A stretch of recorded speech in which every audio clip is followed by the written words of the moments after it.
Good afternoon and welcome. We're very excited about today's webinar. This webinar is a collaboration between the U.S. Department of Veteran Affairs and the Disabled American Veterans Chaplaincy Office. We want to thank the Veterans Health Administration Office of Mental Health and Suicide Prevention, Durham Healthcare Systems for their participation. My name is True Lester Pauling. I am the Senior Outreach Specialist in the CFOI. I will be your moderator this afternoon. Everyone's phone has been muted. If you have a question, please type it in the Q&A box on the right side of your screen. We will get to all the questions at the end of the presentation. This is a live recording. I would also like to thank Ms. Tiffany Chavis and her office for providing the training today. We thank you, Ms. Chavis, for sharing your expertise and knowledge in this field, and thank you for your time. But first, I would like to introduce Mr. Conrad Washington, the Acting Director of the VA Center for Faith and Opportunity Initiatives. Mr. Washington is a retired combat Marine and served on active duty for 20 years. He's been with the VA since 2013. He is a licensed minister and man of faith. Mr. Washington?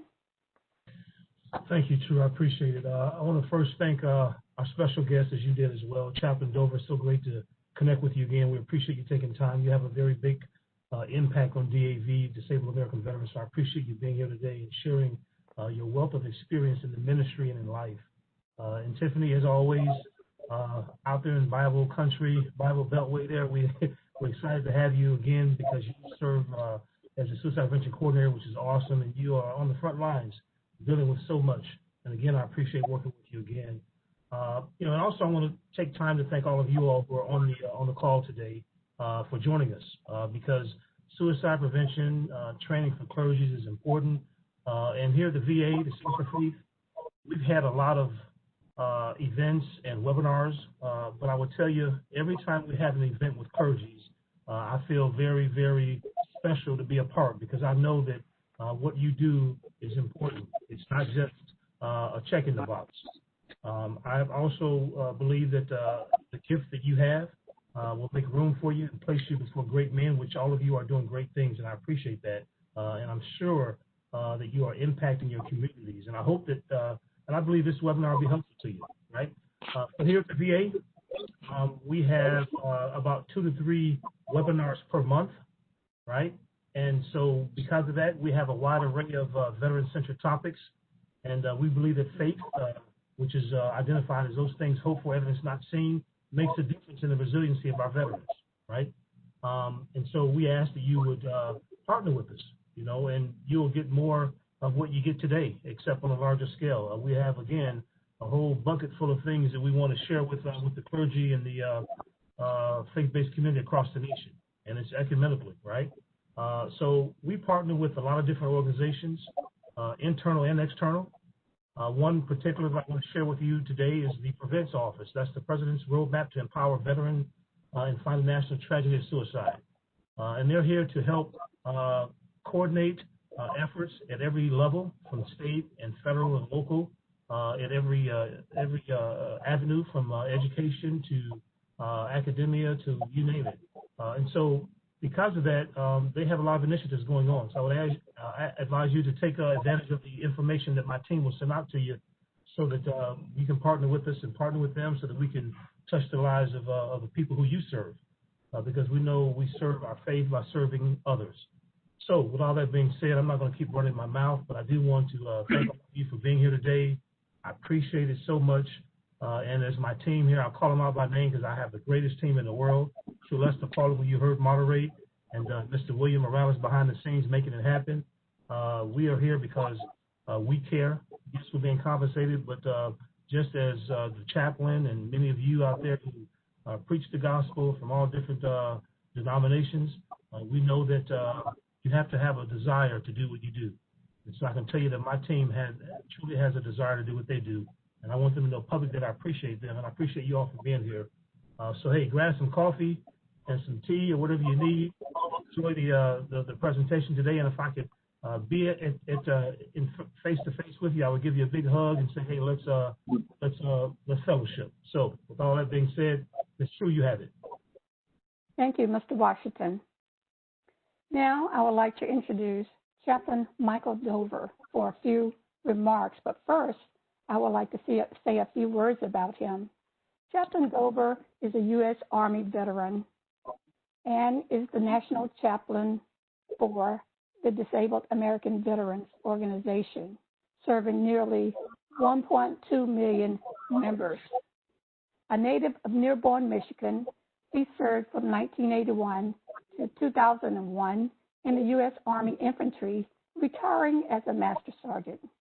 He received both his Associate and Bachelor of Theology degree from Christian Life School of Theology and Seminary in Columbus, Georgia. He also received his Bachelor's of Science degree in Business Management from Liberty University in Lynchburg, Virginia. Chaplain Dover received his chaplain certification from the International Federation of Christian Chaplains. He is also a certified disaster relief chaplain through the Southern Baptist Convention, is a certified prison chaplain through Prison Fellowship International, and he works with homeless veterans and men with addictions. He has over 35 years in ministry experience. Chaplain Dover was inducted into the Georgia Military Veterans Hall of Fame in 2006 and was recently selected to serve on the Veteran Affairs Advisory Committee on Memorials and Cemeteries. Now I'll give you Chaplain Dover. Well, Ms. True, thank you for those kind words. And I'm going to echo Conrad Washington's statement earlier that he has an incredible team. And I want to specifically thank him, the Deputy Director, Mr. Washington, for allowing the Veteran Affairs Center for Faith and Opportunity Initiative to produce this presentation to make us a little bit wiser and more aware as we go into the holiday season. And I want to thank you, Ms. True, for those emails you kept sending me, pulling all that information you needed, even though as busy as I was, you didn't give up on me, and I appreciate that, ma'am.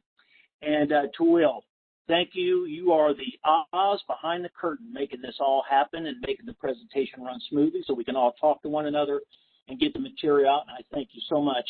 And again, I'd also like to thank Ms. Tiffany, Suicide Prevention Coordinator, for the incredible work her office does, putting this presentation together and keeping us updated on the latest and greatest. Thank you, Ms. Tiffany. Now, with that said, I want to address a unique crisis that we are all involved in, and that's the gorilla in the living room. It's called COVID-19 pandemic. And as we move into our living rooms with the gorilla still there, after doing it for a while, we don't notice the gorilla anymore, but it's still there. And right now, we are told to stay home, practice social distancing, and this is effectively removing some of the positive outlets that veterans have grown accustomed to that help them manage the various mental health challenges. So if they already have an underlying issue, COVID-19 is now increased the issue and the problem.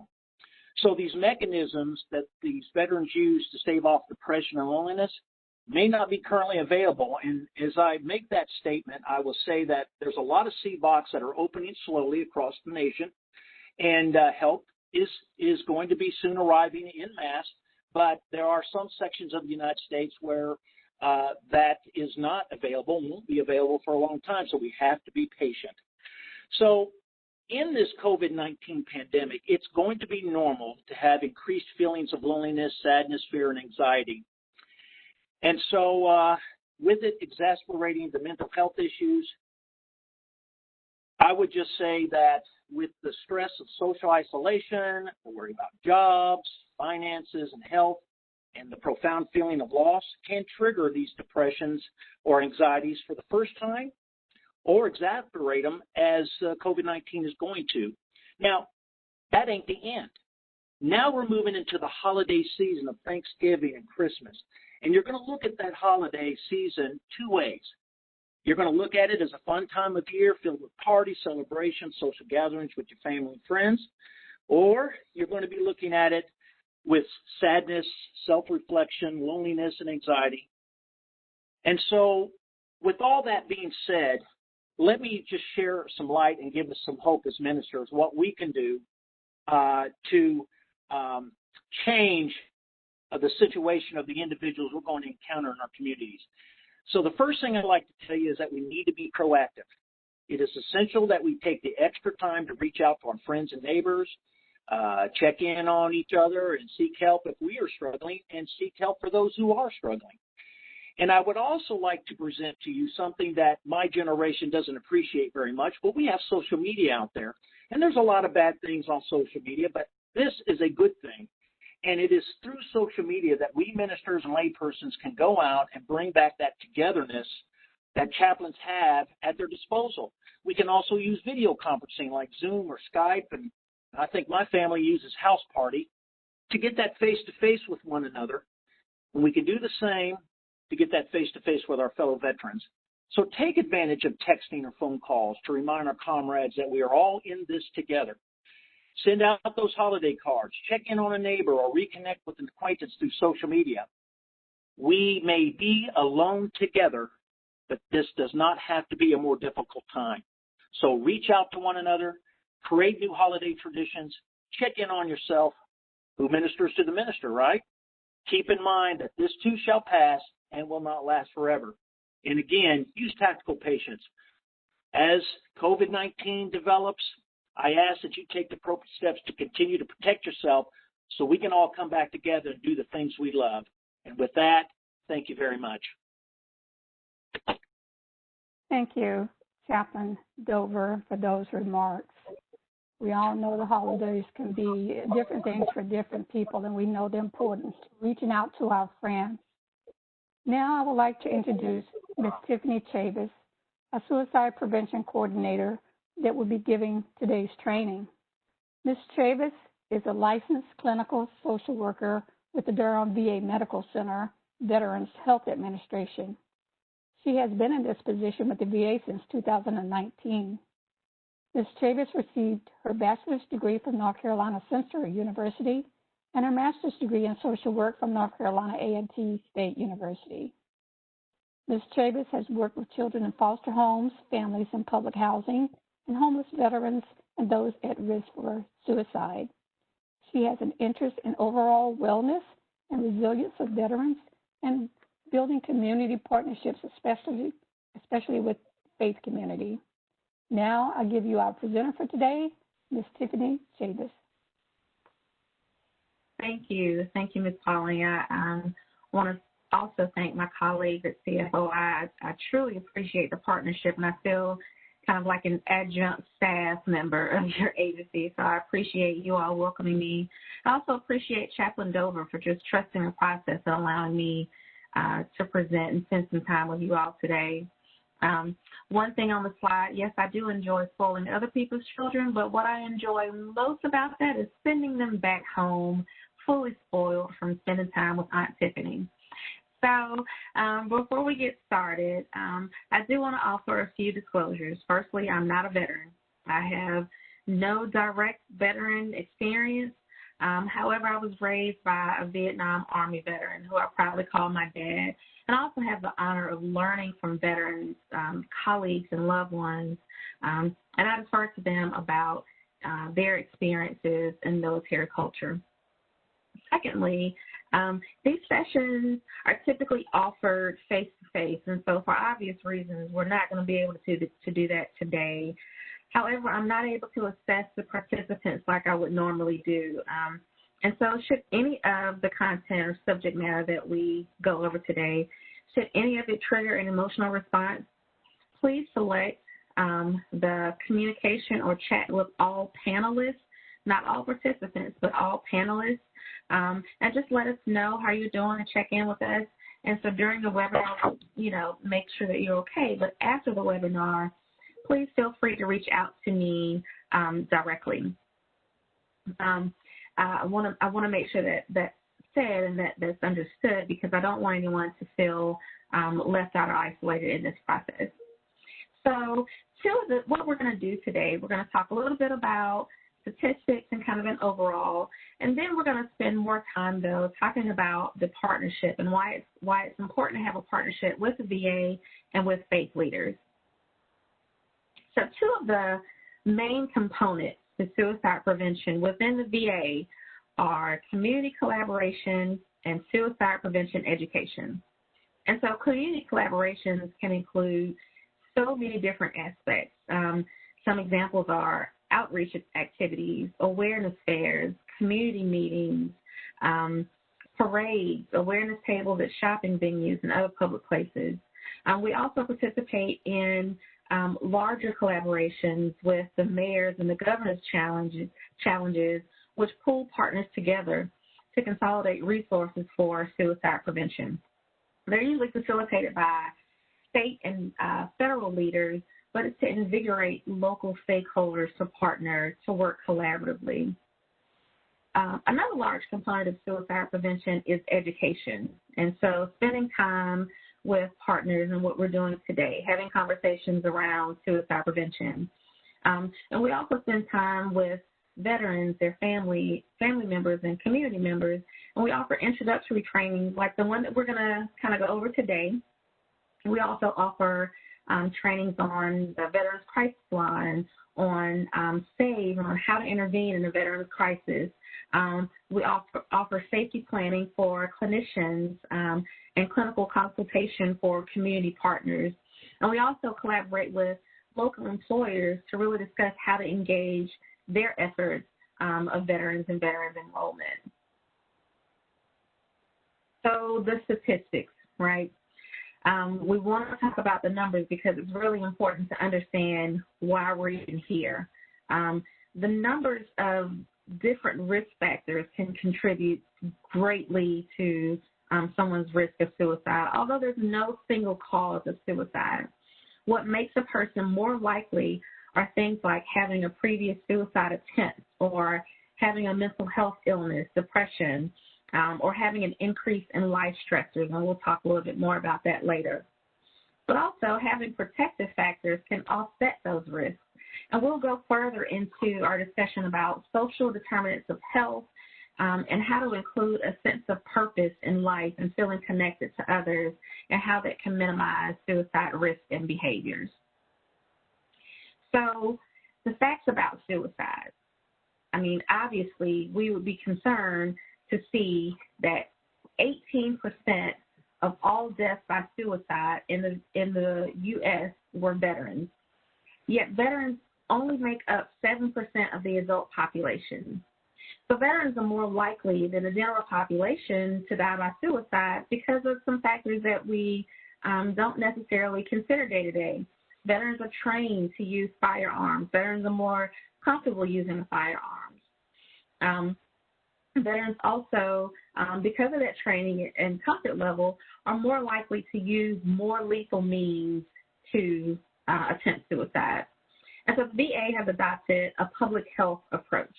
The public health approach is using the CDC's kind of public health prevention. It includes us defining the problem, identifying the risk and protective factors, developing and testing prevention strategies, and then a widespread adoption of stakeholders and other providers and churches and you, anyone that would come across a veteran, and as you'll see further in the presentation, that includes anyone. So more information, more numbers about suicide, but what I want to draw to your attention, though, particularly are the gender disparities. And so this image is important because women attempt suicide 3 times more often than men. So that image is on your left-hand side. However, men die by suicide 4 times more likely than women. So why does it happen? Well, because 67% of men who die by suicide do so using firearms. And again, as we talked about in the last slide, being trained and having an access to lethal means, it means that their attempts are going to be more skilled than a non-veteran. And so we want to reduce accessibility to firearms as one key strategy to reducing suicide. The VA invests in gun locks, and they're available to anyone who requests them. And this is one of the interventions that we know works, we know saves lives, because it just increases time, space, and opportunity. And that's what we want to do. We want to increase time and space between that initial thought of suicide and then making the attempt. This is probably my favorite slide, and I could probably spend about an hour and a half on this slide and why it's important. So this slide tells us or supports the fact that on average, 20 veterans a day die by suicide. Of those veterans, those in the orange, 1/3 of those veterans who die by suicide are enrolled in VA care. So where are the other 2/3? How are we okay with just reaching out or just having influence over 1/3 of the veterans? So would your employers be okay if you completed 1/3 of your job? I doubt that. How about if you went out to eat and paid for your chicken Alfredo with broccoli, and the server told you that although you paid for your whole meal, you're only going to receive 1/3 of your serving? You would not be okay with that. So this is why we need you. This is why we need our partners, and specifically non-VA partners, veteran organizations, law enforcement, employers, and our faith communities and leaders, because that's where veterans are going. They may not be swinging on the door at the VA, but they're going to work, they're going to church, and they're engaging in their community, as they should. Again, you see that at the very top, and it's not a very pretty slide, but at the very top, 19.6 million veterans are eligible for VA care. However, only 6 million are enrolled. So also based on this information, we can almost safely assume that being enrolled in the VA is an additional protective factor that would help to reduce veterans' risk to suicide, because the VA has special programming specific to veterans that may not look the same as a community health care provider would offer. So one of the components of community education, one of the things that we offer is called a SAVE training. And while we're not going to go over the complete SAVE training, you will have these slides and the link to the embedded video. The video we won't watch today, but it's for your review, and we will review the components of SAVE and why it's important to consider SAVE if you encounter a veteran who may be in crisis. So the acronym SAVE helps us to remember how to help someone who may be in a suicidal crisis. So this training is typically offered in a 1-hour session, although it can be done virtually. It's really good, though, to kind of walk through and do some role playing, because it's really difficult if you haven't had that conversation about suicide to initiate the conversation about suicide. So it walks us through these important steps, which you would be eventually asking that question. And what is that question? Well, that question is, are you thinking about killing yourself? Are you thinking about suicide? And the reason we want to ask that question specifically is because this acronym, this SAVE intervention, is used as a triage. So it's similar to, a first aid CPR. It's not used to diagnose. We're just trying to intervene. So the first step includes looking at the signs that someone would exhibit if they were at risk for suicide. So a depressed mood, you may notice different behaviors, like a drastic mood swing. So if I'm typically, my energetic and happy self, and if I come to work or if I come to church service and I'm down, depressed, my appearance may be disheveled, that may be a sign that I'm considering suicide. Also, increase in alcohol or drug use, or spending excessively, giving away items of significance. One of the things that I hear our faith leaders talk about is folks who may be feeling guilt or shame, or feeling as though they're a burden to their family or to their friends. And so they may withdraw from family or friends in that process. Also, buying guns or talking more about guns or stockpiling ammunition could be considered a sign of suicide. So the second and most important thing is to ask the question, right? So the question is, are you thinking about killing yourself?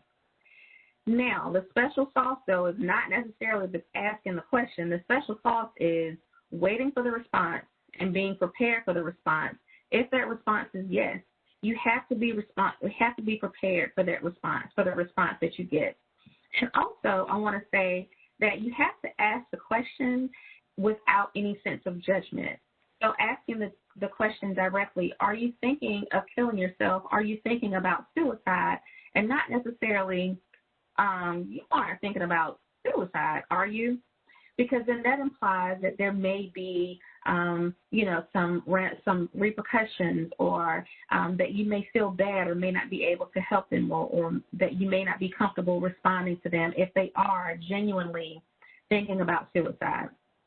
So asking a matter that's probably not going to give you a genuine answer, but being comfortable and confident in the answer that you receive.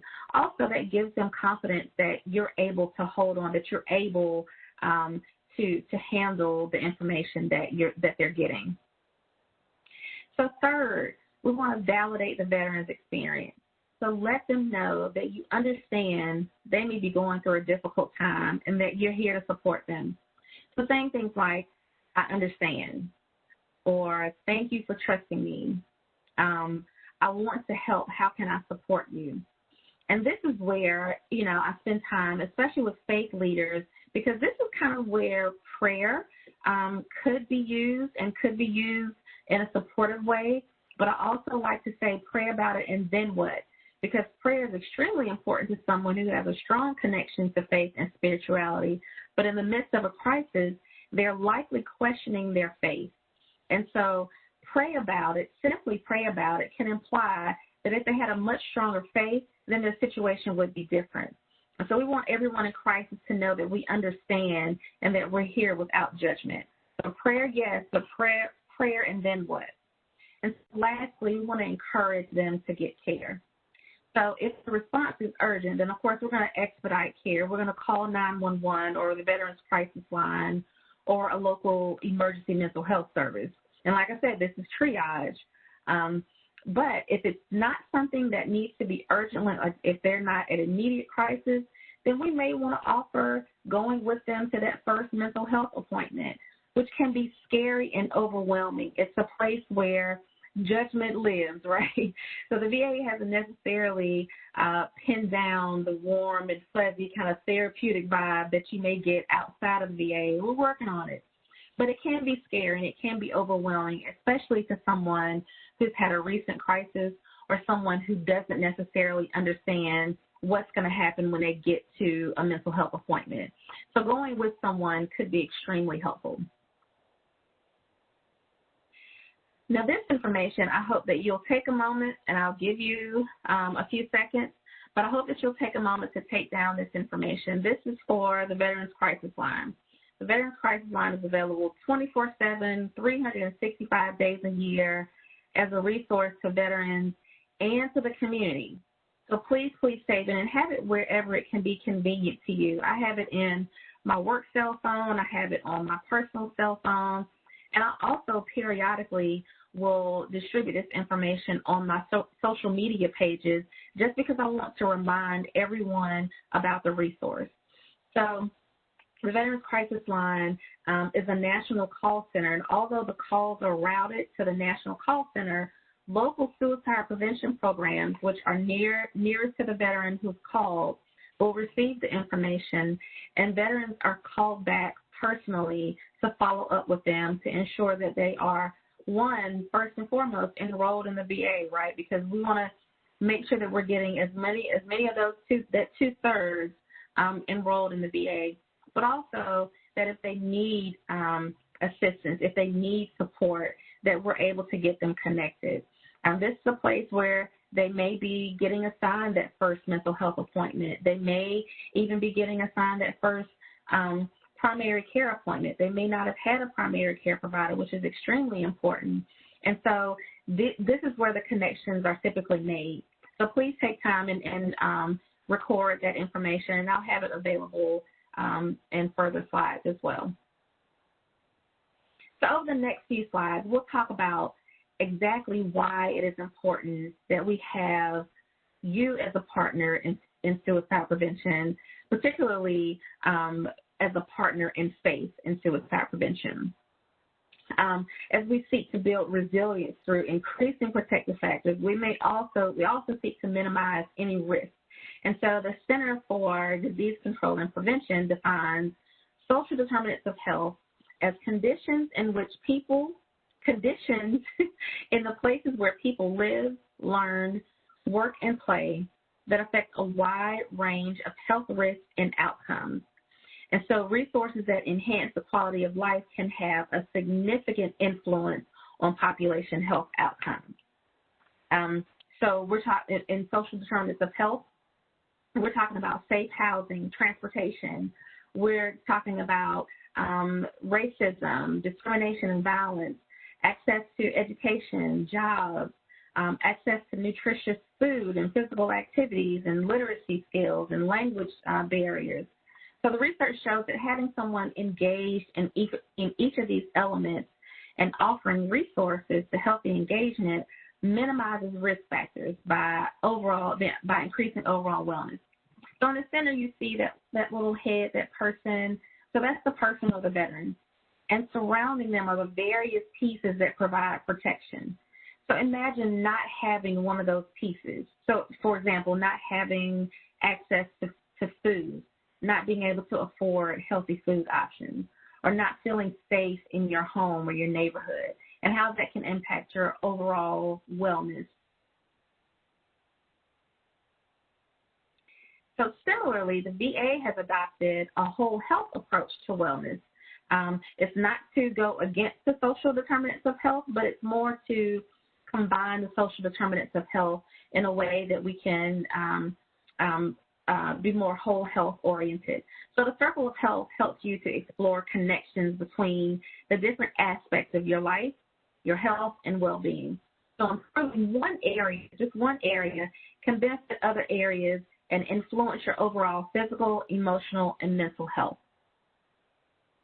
Now, if you notice, the one thing that I did want to draw your attention to is on the very outside, you see prevention and treatment. So that would be kind of where the VA is. Conventional and complementary approaches. We're all the way in the dark blue. But in the middle, you notice the things that are really close to a veteran or really close to an individual, and those are spirit and soul, ability to recharge, personal development, surroundings, moving the body. Those are all elements that we can connect to our faith leaders.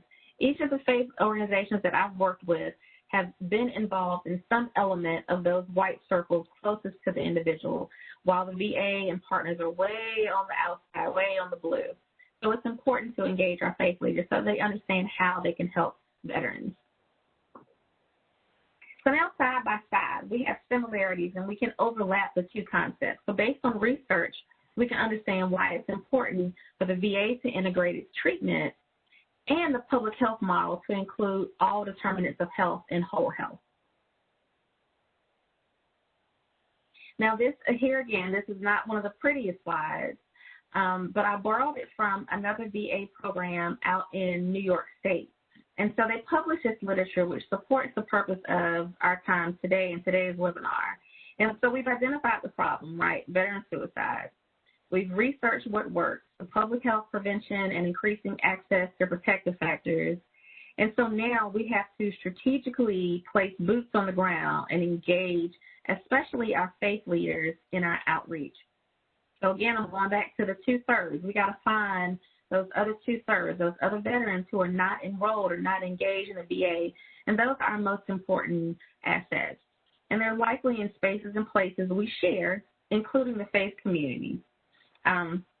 One way that we've been able to partner with faith organizations was in January. We sponsored a half-day event for faith leaders in Greenville with CFOI, and there are approximately 40 participants. Most of them were veteran faith leaders from the local community. And so while this was a face-to-face and kind of more interactive version of what you're getting today, but we also hosted a webinar last month in September in which presentations were made by VA Caregiver Support, VBA, Veteran Benefits, VA Chaplain Services on ways to engage veterans, their families, and the community in suicide prevention. So remember earlier we said there's no real cause to suicide, but there are so many factors that we want to consider when we're trying to build resilience and build protective factors. So these partnerships work because we know that attendees will go back to their communities, they'll go back to their organizations and to their congregations and spread the information that we've shared here. The emphasis, of course, is suicide prevention, but how?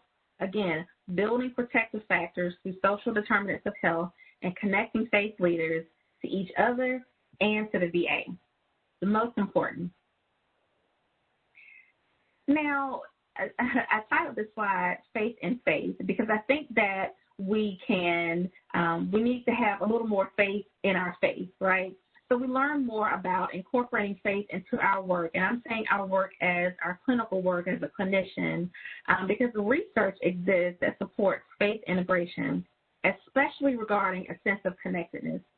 So sense of connectedness is related to overall belonging and related to lessening suicidal behavior. Our religious activities are found to lower suicide risk among those who participated in this specific study. A sense of connectedness was shown to lower suicide risk by 17% of the males and 15% of the women. So connecting to someone who shares your overall sense of connectedness and belonging gives you purpose, gives you hope. And so as clinicians, as social workers and therapists, we have to make sure that we understand how to incorporate faith into our treatment plans for veterans and really sitting with the veteran and exploring spiritual and religious practices that are important to them. And we also have to be responsible for reaching out to our faith leaders and asking for support. And kind of like a teach the teacher, train the trainer. So faith leaders working with clinicians and clinicians working with faith leaders because we have a lot to offer each other, especially when we're looking to combine our efforts to reduce suicide prevention, or to reduce suicide. So one factor that we want to consider when working with veterans, of course, is moral injury. So this typically is worked on or is handled or seen first by faith leaders. So what is moral injury? A traumatic or unusually stressful circumstance that people may perpetuate, fail to prevent, or witness that contradicts a deeply held moral value and expectation.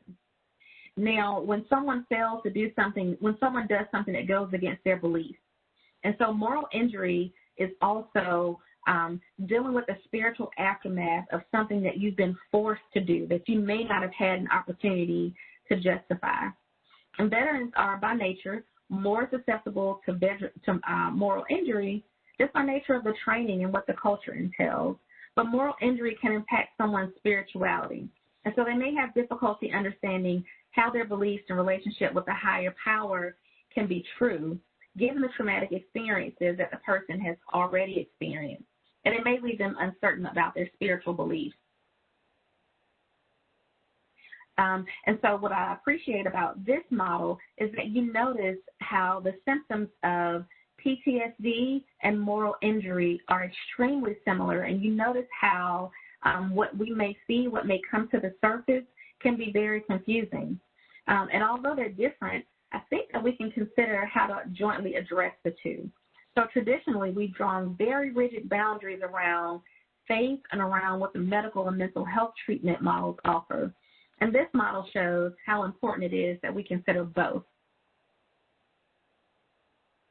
So reinforcing the partnership, I will say that all faith groups have a strong reverence for life.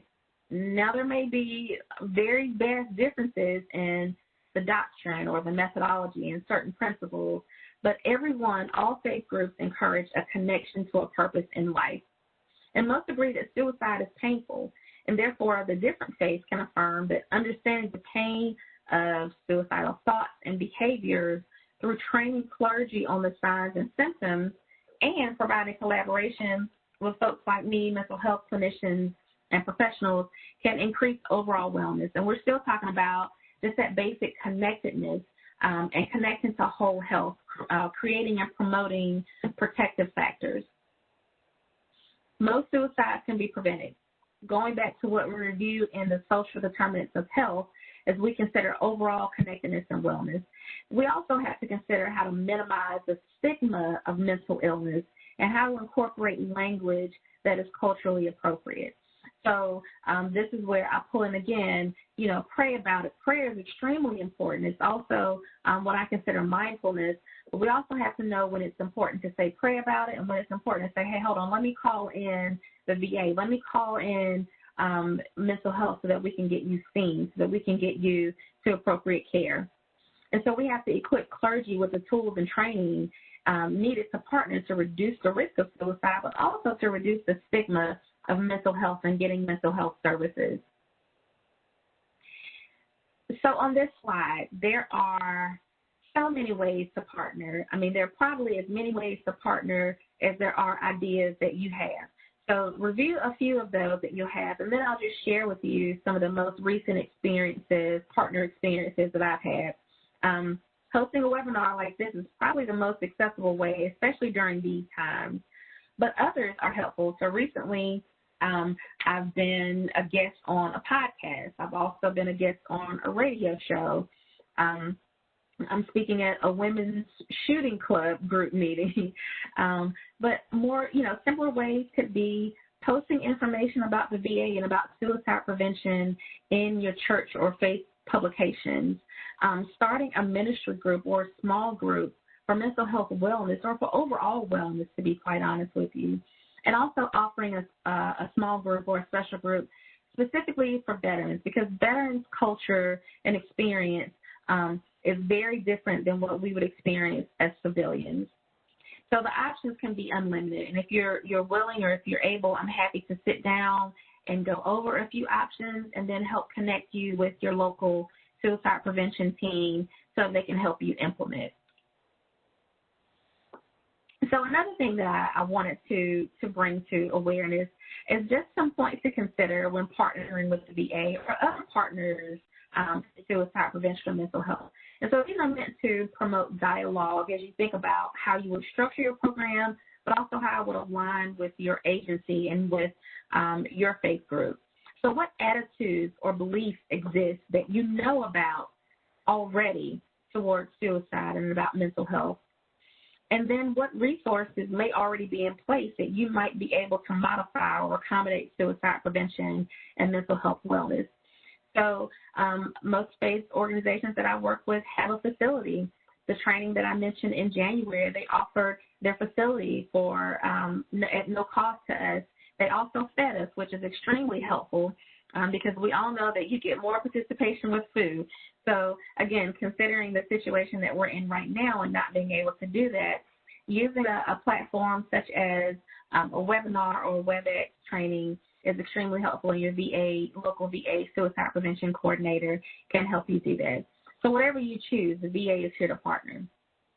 So I'm listing some resources on the next slide, and also you'll have those when CFOI sends the slides out to you, but just information to consider about other ways to engage or other information that might be helpful. And I also want to share my contact information. That little square on the last slide is if you'd like to register to receive information about specifically about partnering for suicide with the VA, the Greenville VA, you can take a picture of that little square and it'll help you to register to receive updates. And so while I don't have prayer in my direct practice, I often offer veterans a way to connect spiritually by using mindfulness. And so one of my favorite mindfulness quotes that I'll share with you that I often share with veterans is very simple. May you be healthy and happy. May you be free from suffering. May you feel loved and belong. And may you have peace beyond understanding. So I'll offer that to you all, and I just appreciate you and thank you for your time. I'm also here for questions. Please call me, reach out to me if you have any questions, but otherwise, be well, and I'll turn it back over to Ms. Pauling. Okay, thank you so much, Tiffany, for that very informative presentation. Now is the time to ask any questions you have in the Q&A panel on the right side of your screen. We already have about 4 questions already presented in the screen. I will repeat the question and direct the question to the appropriate subject matter expert for a response. If we don't get around to everyone's questions today, we will get an answer back to you. We have all of your emails. If you need to reach our office, please see the last slide with our point of contact information. Tiffany, the first question that I have is from Richard and Karen Strait. And the question is, are there any statistics about how many vet spouses and kids attempt suicide or are successful with suicide due to living with a combat veteran with PTSD and suicidal tendencies? Would you like for me to repeat that, Tiffany? No, I appreciate it. I think I was able to scroll up also. I mean, I think that the statistics are general, so that it encompasses all veterans. And I don't know that it drills down specifically, to the spouses and those who are related to the veterans. And so that's something that I don't have access to, and I don't know that we, maintain that number. But what is important, though, is understanding the burden of caregivers. And as I mentioned before, we talked about in a previous webinar how the caregiver support program is of value to families, because we understand that caregivers, especially those caring for veterans who may have lost functioning due to combat, are at extreme risk for mental health, physical health disparities. And so having the VA also offers support for caregivers. With that understanding, the program has expanded recently, but in the past it's offered virtual support, more of the services going directly to the caregiver themselves and not necessarily for the veteran. So it's something that the caregiver can kind of own and possess on their own, and not, I hate to say it, but not have to share with the veteran. So that's another program that's available for caregivers and for spouses who are living with veterans who may be experiencing a hard time. Okay. All righty. We do have a couple of questions folks had asked about the presentations. The presentations will be available at the end of the webinar, and we'll get that to all of you if we have your email. The second question is from Julie Joseph Simon, and her question is, I think it was relating to the slide that you were talking about regarding what to say or what to ask during suicide if someone is contemplating suicide. And her question is that something we should ask? What about how are you feeling or what you are thinking? Would that question, are you thinking of committing suicide, push them or lead them to more anger and frustration? Yes, thank you. I appreciate that question, and it usually comes up in our SAVE trainings. And so the reason the training was designed that way is because the research has shown that it will not, that people who are considering suicide, especially veterans, are more relieved when you're honest with them about what your concern is. So in saying, are you thinking about suicide, has been shown to be more supportive than what's wrong, or, kind of guessing and not giving them permission.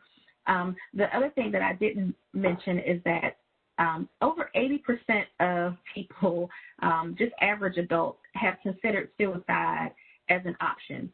And so we know that suicide is a permanent solution to a temporary problem. And so kind of not normalizing suicidal thoughts, but letting someone know that you understand that they may be considering suicide has shown to be more helpful than minimizing that suicide could be an option for them, because then it leads them to talk more about what exactly is bringing them to have suicidal thoughts, what exactly is giving them the consideration to suicide, and not necessarily omitting that there may be other things going on. But clearly, if someone is considering suicide, then there are other factors that can be considered. So the research has shown that asking the direct question, are you thinking of killing yourself or are you thinking of suicide, is helpful or more helpful when you think that someone may be at exaggerated risk. Okay. All righty. We have a lot of comments. Someone mentioned they stated that we should let them know about the crisis line, the information about ID tags and key rings, et cetera, and where we can get them. Yeah, so as I think I mentioned, the gun locks, different local VAs have access to what we call swag, right? So you have the dog tags and the coasters and various information with Veterans Crisis Line information on it. If you are interested, and if you don't have that, then your local VA suicide prevention coordinator will have it. You can reach out to them, or either you can reach out to me and I can put you in contact with them so that you can have them to give out. We typically make a habit of going around and including that in our outreach. So anyone who requests that can have that information to give out to, faith organizations or any veterans that they may come in contact with. So yes, that's available with the VCL information on it. The other thing is that Veterans Crisis Line will eventually transition into a much easier number. It's going to be 988, but that's going to be, maybe a year or so down the road. So what we have now represents the toll-free number that was on the previous slide, and we'll update those materials as they come out. Okay. We do have another question from Mr. John Wilson. He wants to know, he said he is required to report the number of participants for this training. Please provide the number of attendees for today. So John and whoever else need that number, we see your question, and we will get that number to you at the end of this webinar. There were also a lot of comments. There's a comment from Mr. Derek Bostic, and he states that a third of military personnel enrolled in VA benefits, active duty personnel upon departure from active duty are not introduced to the VA system correctly. So he was making a statement. Would you like to add anything to that, Tiffany? No, I agree wholeheartedly. I think that so what we didn't discuss is kind of those veterans who are highest at risk. And so younger veterans, women veterans, much older veterans, those veterans who are 75 and older, and also as high of a risk are veterans who are transitioning out of the military. And there is a gap in services and educating them on their benefits, doing a thorough assessment, a suicide risk assessment to see exactly what their risk factors are, and then helping them identify what their protective factors can be, because the last thing that we want are more veterans coming out of the military, coming out of active duty, and not having that sense of connectedness that we talked about in the previous slides, and not understanding their purpose. So that's one of the things that I would say that DOD and the VA can do much better about in understanding how to get veterans into care. There are several programs, Coaching into Care, that the VA offers, which helps veterans to enroll. And I know that Veteran Benefits Administration is doing a lot with DOD about helping veterans engage in care. But there's so much more that we can do, right? And so here again, this is why we really rely on partners and partnerships to help us to identify those veterans as early as possible and to get them enrolled and engaged in the VA so that they have primary health providers, so they have access to mental health care if they need it, because we know that the VA is also a protective factor. So, yes, I agree. We have a lot of work to do. Okay, we have another question from Mr. John Wilson. What strategies do you recommend to help faith communities reach out to current and former service members and their families and offer connectivity in this community and rekindle life purpose? Yeah, I appreciate that question.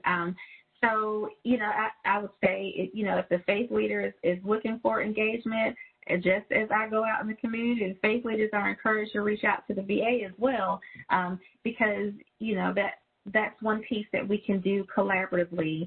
So of the suggestions, I would say you don't even have to reach out to the VA, but offering a veterans group determining how many veterans you may have in your organization that are willing or that are engaged in the VA, and those that want to be engaged in the VA, and then having someone from the VA come out to your facility, because outreach is a huge part of what we do, but having someone from the VA come out to your facility to provide that engagement, to talk about benefits, talk about suicide prevention and wellness.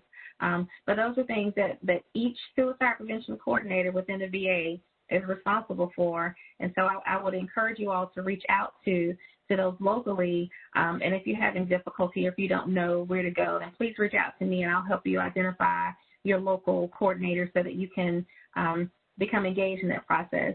It is a national effort. Most national suicide prevention coordinators are understanding that we can't do this work without our faith leaders. And so the initiative, the movement towards engaging faith leaders and understanding the needs of faith leaders is huge. So, yes, if you can't find them, reach out to me and I'll help you find them. Okay. We have a question from Annalise Rose, and I want to say hello to Ms. Rose. She's dialing in from Naples, Italy. And thank you for joining us today, Ms. Rose. And she has a question. She says the military has an SSIT program, suicide prevention. Has the VA initiated a partnership with military organizations in this area, in their area? Yes, so we're familiar with ASSIST. The VA utilizes SAVE kind of as their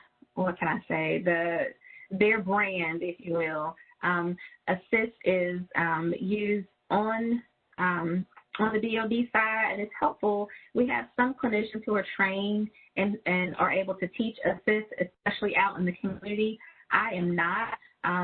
We also have providers who use QPR, so there are several kind of prevention modules or curriculums that can be used. The one thing about SAVE that I will say is that they're bite-sized pieces, and each of the different modules are about role play and about engaging and making asking that question more comfortable. And so, for me, whatever method is available, I would say use it because it's going to help you become more knowledgeable about the signs and symptoms and more comfortable asking that question and responding to whatever that answer is, knowing that sometimes that answer to are you thinking about suicide, are you thinking about killing yourself might be yes. What I found is that it doesn't necessarily matter which curriculum you use, but equipping someone, a clinician or a community provider, with how to prepare themselves for that response. That's the main thing. I think that, we're comfortable with someone who says, oh, no, I would never consider suicide. Suicide is an end to all means. But we may not be comfortable when someone says, yeah, I think about it a lot. I think about how my family would be better off if I weren't here. I think about, what a burden I am to my family and to everyone because I'm here.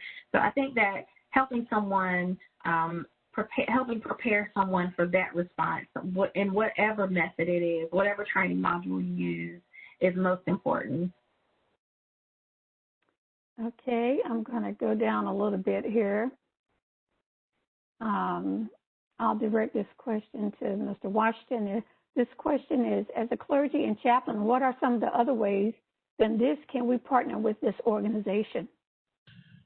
Yeah, thanks, True. So we only have a little bit of time here left, but we're going to go ahead and entertain a few more here. We're going to close it up. But to answer that question specifically, I can share with you right now about CFOI, Center for Faith. We created what's called a pocket guide, a ministry pocket guide. And what it is we ask that anyone who's a faith-based community or clergy organization to set up a welcome center or ministry for veterans. So when they come, they have a place that they feel comfortable and have knowledge about the VA.